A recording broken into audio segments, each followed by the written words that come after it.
I now give the floor to His Excellency Subrahmanyam Jaishankar, Minister for External Affairs of India.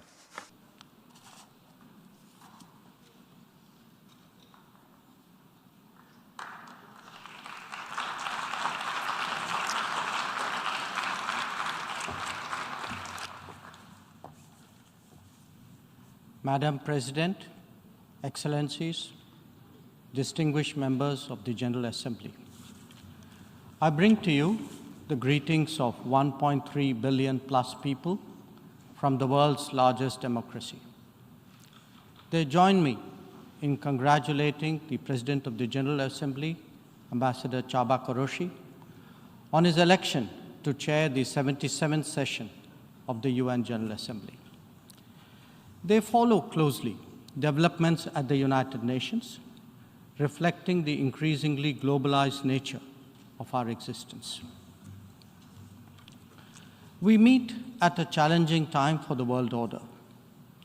This session's theme, a watershed moment, transformative solutions to interlocking challenges, seeks to capture its seriousness. Excellencies, the year 2022 is an important milestone in India's journey towards growth, development, and prosperity. India is celebrating 75 years of its independence, what we call Azadi Ka Amrit Mahotsav. The story of that period has been one of toil, of determination, innovation, and enterprise of millions of ordinary Indians. They are rejuvenating a society pillaged by centuries of foreign attacks and colonialism.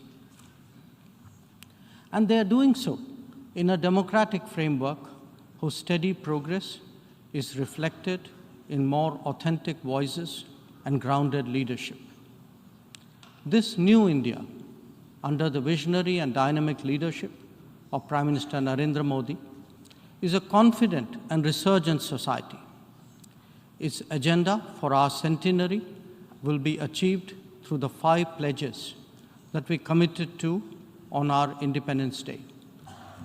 1, we are resolved to make India a developed country in the next 25 years. For the world, that creates more capacities for global good.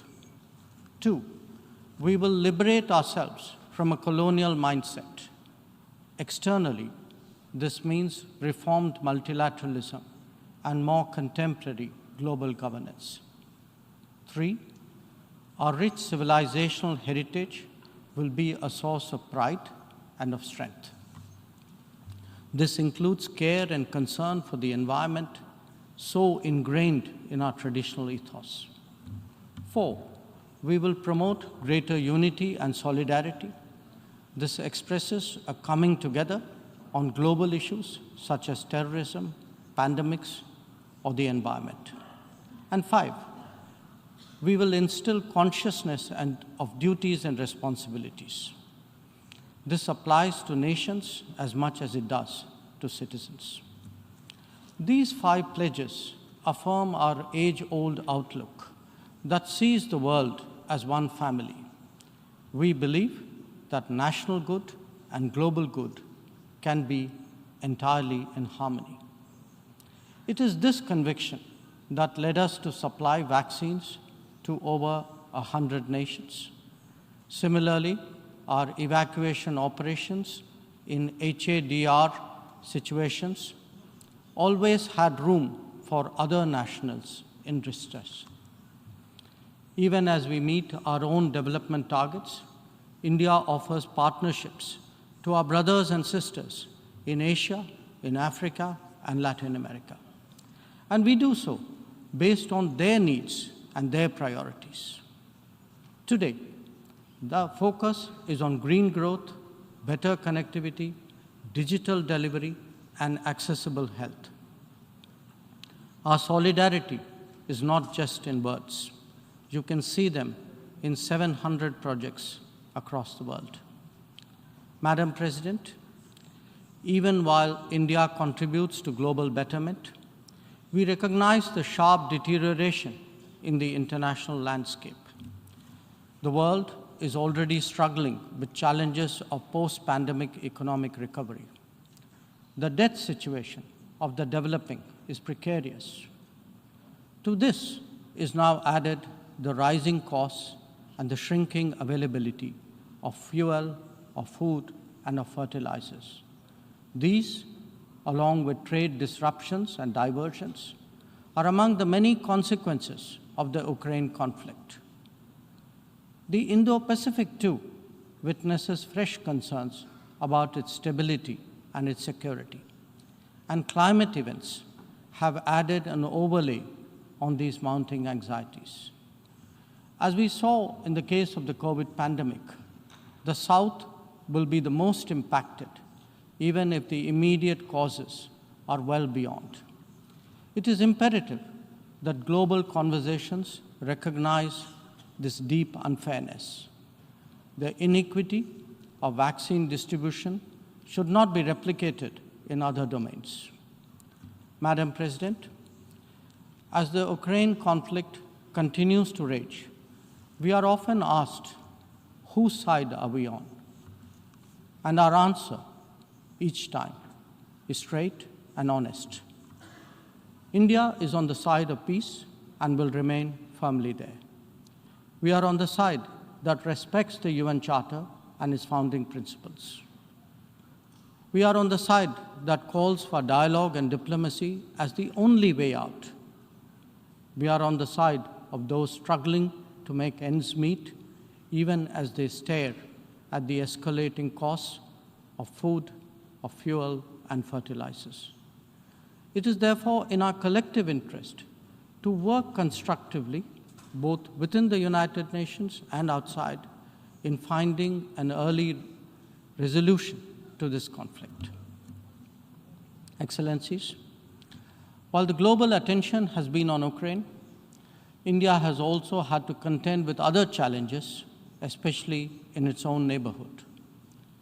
Some of them may be aggravated by the COVID pandemic and ongoing conflicts, but they speak too of a deeper malaise.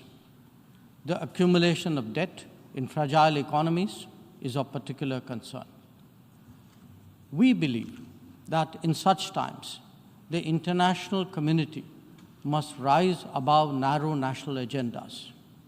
India, for its part, is taking exceptional measures in exceptional times. We do so when we send 50,000 metric tons of wheat and multiple tranches of medicines and vaccines to Afghanistan. When we extend credits of $3.8 billion to Sri Lanka for fuel, essential commodities, and trade settlement. When we supply 10,000 metric tons of food aid and vaccine shipments to Myanmar. When we fill the gap in humanitarian needs left unaddressed by political complexity. Whether it is disaster response or humanitarian assistance, India has stood strong, contributing particularly to those nearest to us. Excellencies, the world as we knew it is poised for transformational changes. It has been impacted in recent times by a succession of shocks, each of them significant by itself. The COVID pandemic called into question the over-centralized nature of globalization and has led all of us to seek greater resilience and reliability of supply chains. The repercussions of the ongoing Ukraine conflict have further heightened economic stresses, especially on food and energy. Climate events have added to disruption that the world is already facing.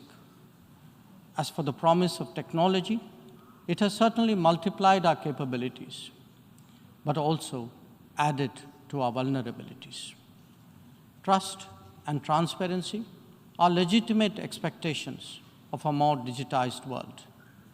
The quest to create a better global order would necessarily have to address all these issues. Among them, Some are clearly more existential in nature and necessitate intense coordination by the international community. Climate action and climate justice are particularly noteworthy in this respect. In their pursuit, India has worked with partners on the International Solar Alliance, the One Sun, One World, One Grid initiative, and the Coalition for Disaster Resilient Infrastructure.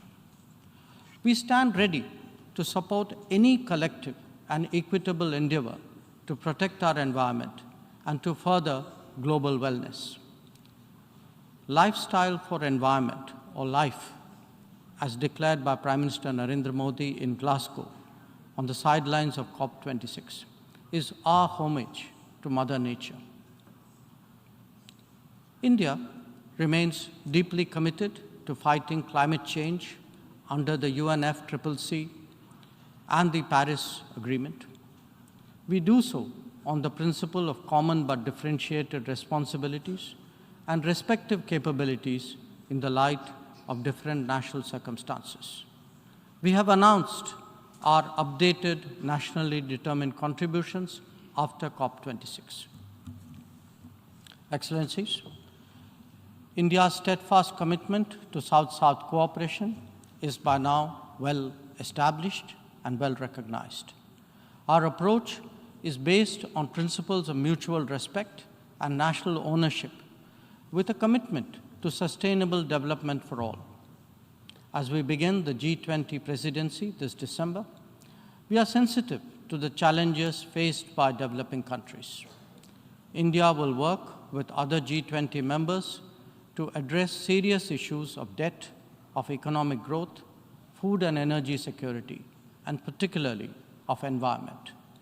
The reform of governance of multilateral financial institutions will continue to be one of our core priorities. Madam President, India would be completing its tenure as a member of the Security Council this year. In our term, we have acted as a bridge on some serious but divisive issues confronting the Council. We have also focused on concerns such as maritime security, peacekeeping, and counterterrorism. Our contributions range from providing technology with a human touch to ensuring safety and security of UN peacekeepers. As the chair of the Counterterrorism Committee this year, India would be hosting its special meeting in Mumbai and New Delhi. I invite all member states to participate in it. We need to create a global architecture that responds to the new tech tools deployed against open, diverse, and pluralistic societies. Having borne the brunt of cross-border terrorism for decades, India firmly advocates a zero-tolerance approach. In our view, there is no justification for any act of terrorism regardless of motivation, and no rhetoric, however sanctimonious, can ever cover up bloodstains. The United Nations responds to terrorism by sanctioning its perpetrators. Those who politicize the UNSC 1267 sanctions regime, sometimes even to the extent of defending proclaimed terrorists, they do so at their own peril. Believe me, they advance neither their own interests nor indeed their reputation. India has always espoused a cooperative, inclusive, and consultative approach to international relations. We believe that multipolarity, rebalancing, fair globalization, and reformed multilateralism cannot be kept in abeyance. The call for reformed multilateralism, with reforms of the Security Council at its core, enjoys considerable support among UN members. It does so because of the widespread recognition that the current architecture is anachronistic and ineffective. It is also perceived as deeply unfair, denying entire continents and regions a voice in a forum that deliberates their future. India is prepared to take up greater responsibilities. but it seeks, at the same time, to ensure that the injustice faced by the Global South is decisively addressed.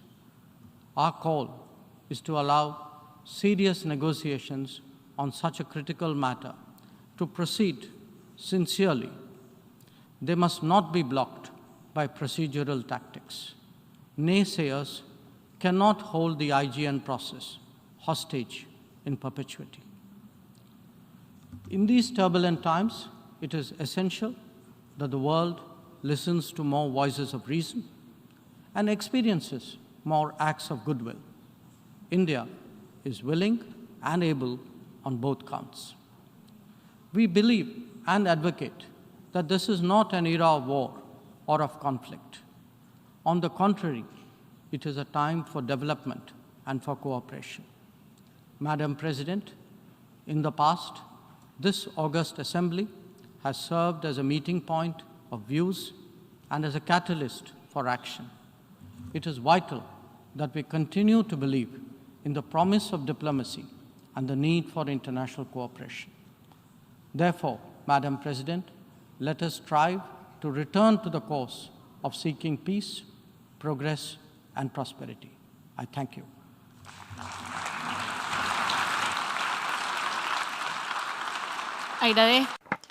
I thank the Minister for External Affairs of India. I now give the floor to